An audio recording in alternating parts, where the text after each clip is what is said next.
Hello and welcome everyone to another video, and today we're going to take a look at a Pokemon that most of you most probably have been familiarized with over the last couple of seasons, which is Nidoqueen.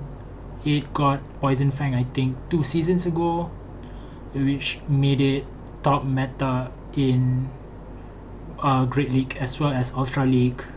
It became a super spammy Pokemon with an extremely good bait move, but this season it got nerfed back a bit by Niantic, with Poison Fang now requiring 40 energy instead of 35 previously, which means now instead of consistently getting to Poison Fangs in 5 turns, you would instead need 6 turns most of the time to get to Poison Fang, since each poison jab will only give you 7 energy. And of course we would pair it up with Obstagoon in the lead and the recently buffed Pelipper as the safe swap. I think this is the second video already that I've done with a Pelipper, and that is because it has become extremely good for the Great League. After that buff, it just became a lot more consistent in terms of damage output against the common picks that you would see, like Medicham or Shadow Victory Buff for that matter. You can beat it easily. And then here in the first game we have a Pelipper loaded on energy against our Nidoqueen, which is very problematic, but because their last mod is Drapion, here we have a win con, making sure that we reach the earth power before they reach to a crunch and to take them out. And then here we can just poison jab their Pelipper down. So for the first game here, Nidoqueen did not really need the Poison Fang, but even if it did, it's sort of almost a very small trade-off here, because Poison Fang now is 5. The difference between Earth Power and Poison Fang now is 5 energy, so the pressures of getting a failed bait is even greater now as compared to before. And then here they have a defense Deoxys, and we had to chip it down with our Obstagoon, even with a Night Slash first, because we do not have a dedicated counter for a defense Deoxys. Of course, with a bit of teamwork it can work with our backline. Unfortunately, it has super effective move against both our backline as well as our lead, so we had to chip it with a Night Slash first before dipping into our Nidoqueen. And then here they brought back in their Wall Rain, and then we can go for Poison Fang, getting their first shield and see whether or not we can get to Earth Power, and we do.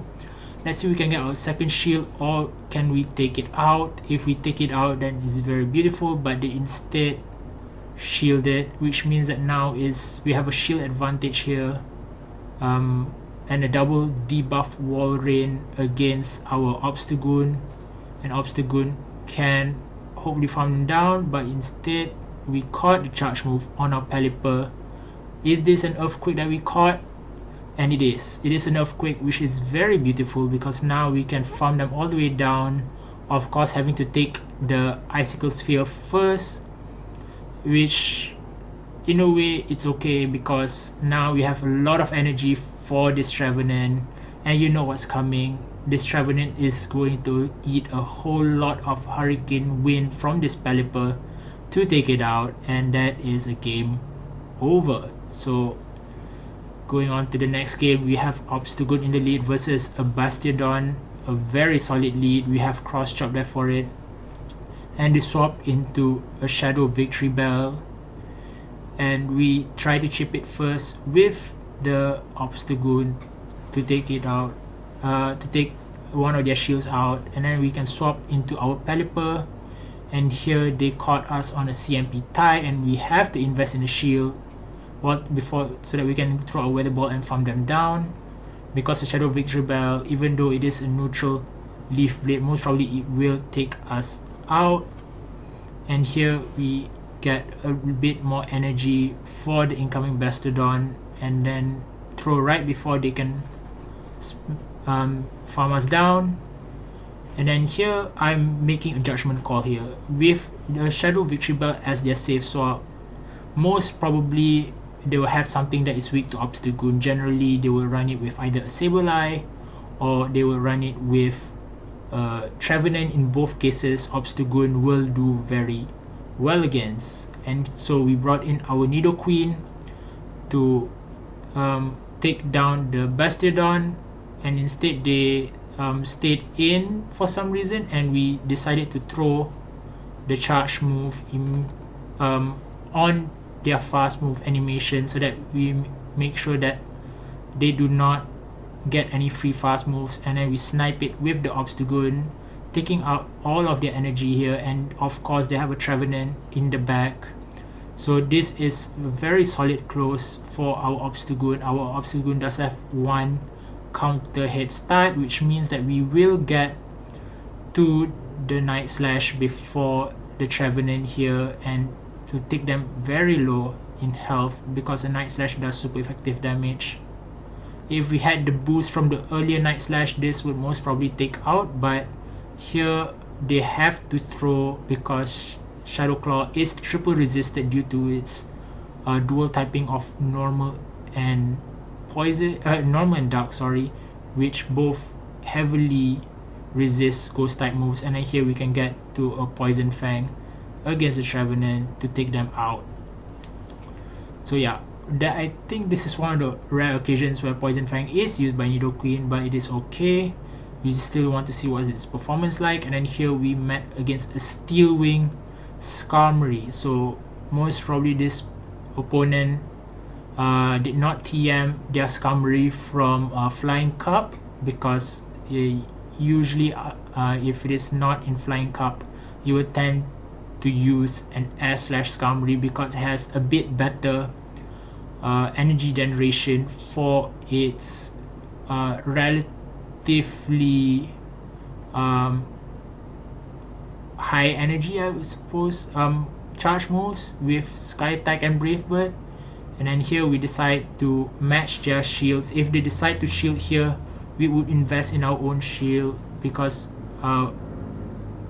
Obstagoon will be able to take them out and have some loaded energy for their Pokemon at the back.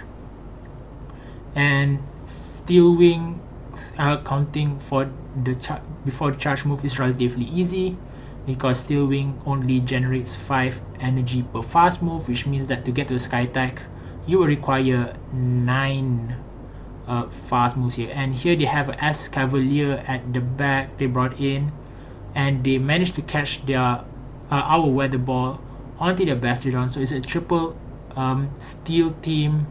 But of course Bastardon has nowhere to go against our Nidoqueen here. We resist the fast move, and the only thing that it can do against us is a flamethrower, which of course will not do that much anyways, and we take them out before we eat the flamethrower and giving a chance for the Escavalier to farm us down, in which case this means that they need to take us out with a charge move. And then here of course Pelipper can just easily get the Weather Ball. Nothing will kill us from this range, even if they throw a resisted Mega Horn. It will do a lot of damage, but it will not be enough to get us out from this range, and we throw a Weather Ball to seal the deal against them. GG's to our opponent. And if I'm mistaken, that is the end of the first set. I'm not sure why there is a gap in the recording, but it is fine. Of course we also have going to the next game, we have the Obstagoon versus a Walrein. Here another good lead, and then they safe swap a Sableye into our Obstagoon, which is fine. We can just go straight for Night Slashes here. Their fast move does no damage here, and of course they have to throw a return in order to get us out even a return will not do enough to take us out. Then they have to throw a foul play after that, which means that we can safely double shield here if needed to take them out. And since they throw return immediately, this means that we can easily outpace them with 4 Night Slashes to take them out here. We have taken their first shield, and most probably we will take their second shield here because they do not want to get switch locked against us. And then here we can shield again, getting a whole lot of farm against the Sableye for whatever comes back, whether it is the Walrein or some other Pokemon. And they brought in a Skarmory, so very iffy closer here for us because our backline does not have a good time against the Walrein. So we are going to sacrifice our Nidoqueen here, hopefully being able to get to a Poison Fang to debuff them, to soften it up for our Obstagoon to one hit with the cross chop. And we do get the Poison Fang off, which is nice, but then again, because it is now 40 energy, it is a lot tighter than it should have been, because if they had thrown immediately there, they would have been able to take us out before taking a Poison Fang. And then here we throw a cross chop, only needing one more counter through before, but instead they got a Icicle Sphere through, which is fine. We still have enough health to get to another charge move to take the Skarmory within a Weather Ball range, and we immediately swap out so that they don't farm us down and potentially get to a Brave Bird.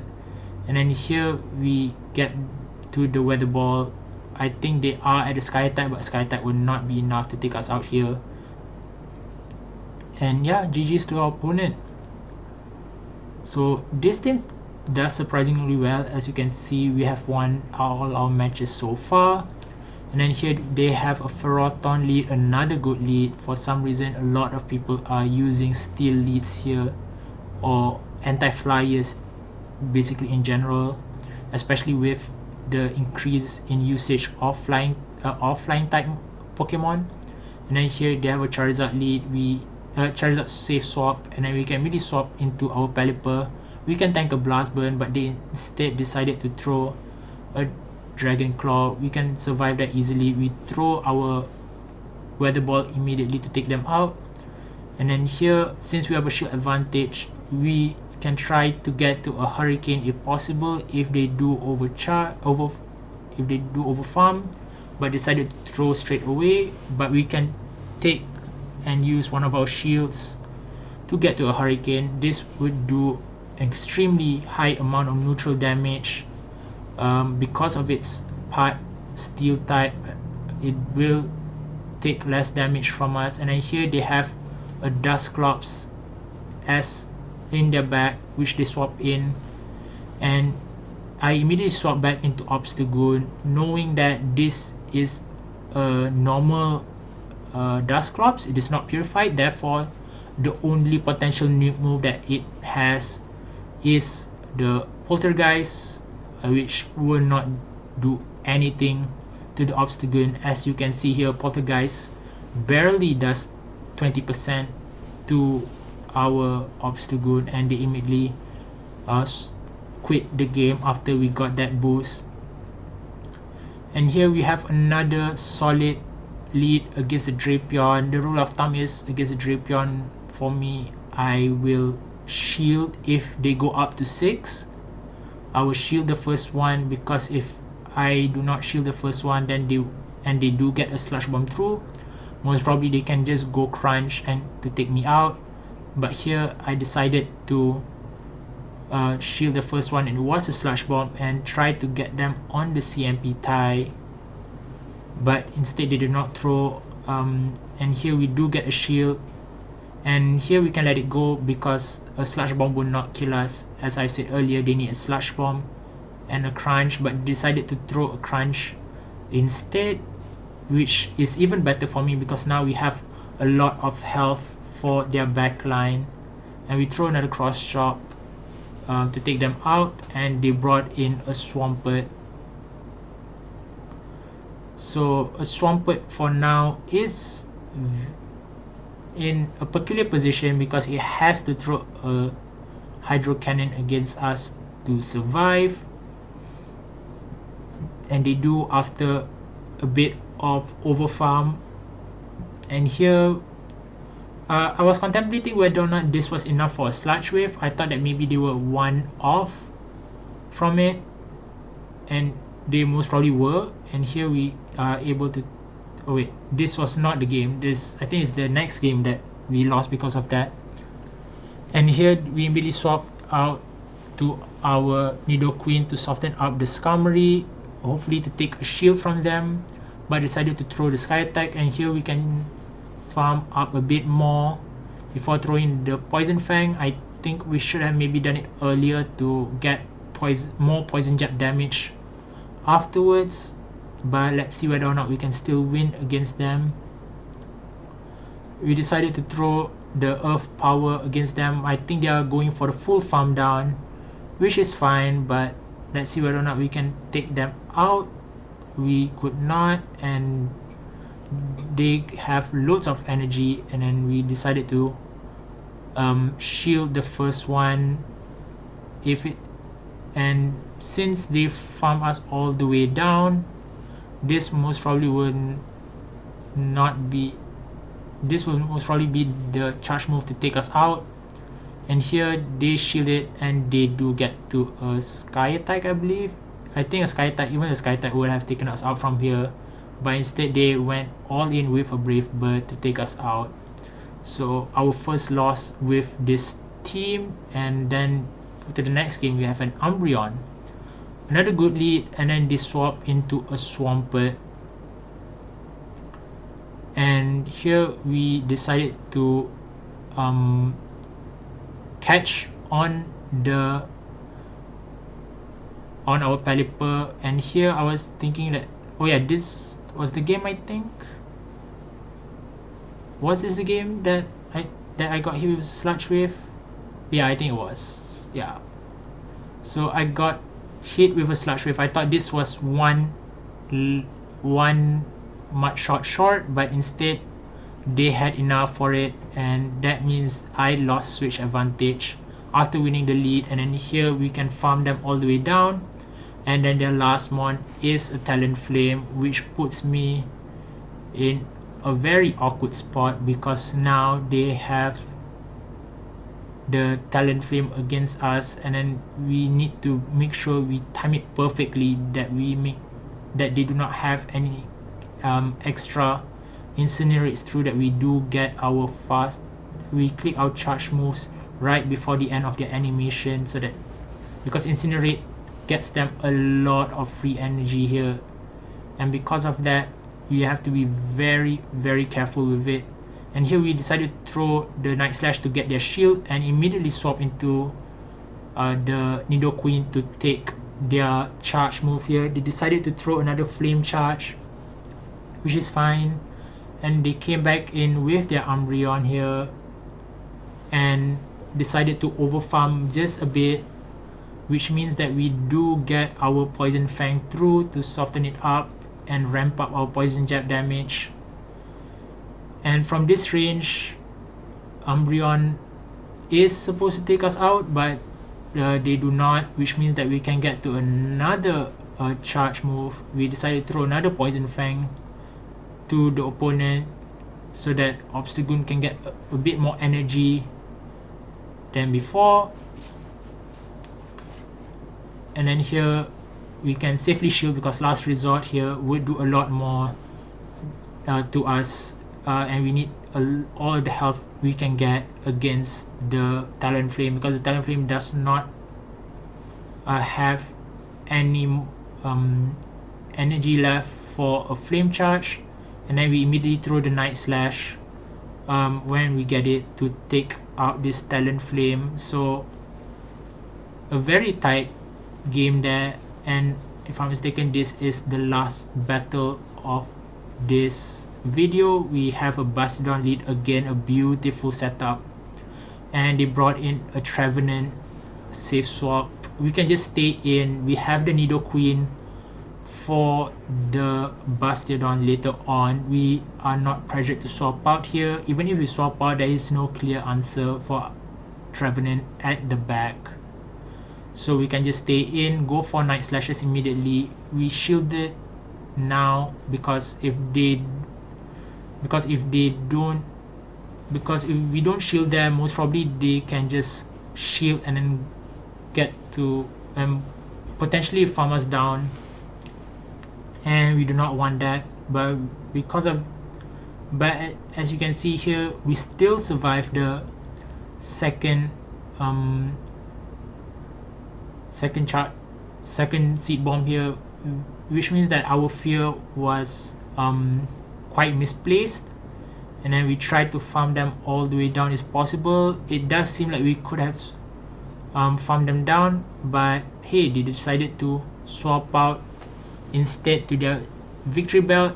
But this is non-shadow, but we still lost the CMP. Our timing is quite off on that one, so we have to use up our shield. We can immediately throw our weather ball here to take it out after a few wing attacks, of course, and immediately swap into our Nidoqueen to take on the Bastiodon. And if you remember, they have basically a 1 HP Trevenant at the back, and they are 1 Shadow Claw shot of a seed bomb, so they are not able to get to it, and they caught the earth power on the Trevenant. A good catch by my opponent, but it still does not matter because you will see here Flamethrower does not do much at all because of Bastiodon's slow attack, and then we can safely get to a earth power before they get to a second charge move to take them out. So again, a very good team overall. We could have easily gotten more wins. I think I played one more match after this and I got a 3-2, so it still is able to give me positive sets. And we can see here I got a Hundo Mariani from the rewards. And thank you all for watching, and I'll see you in the next one. Bye.